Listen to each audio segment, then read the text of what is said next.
Halos abutin na ng tubig yung pinakasahig ng payag dahil sa sobrang taas ng tubig dagat, kaya naman napalinis ako nitong fiberglass namin at napakadami ding batang naliligo.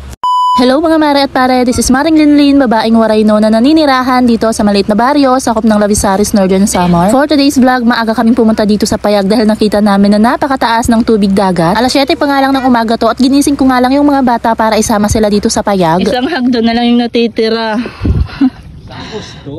Taas pa sini?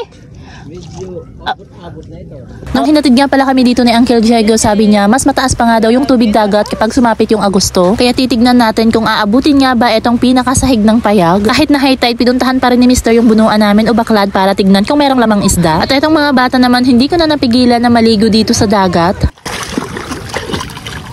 Galing niya na kayo maglangoy. Galing ah.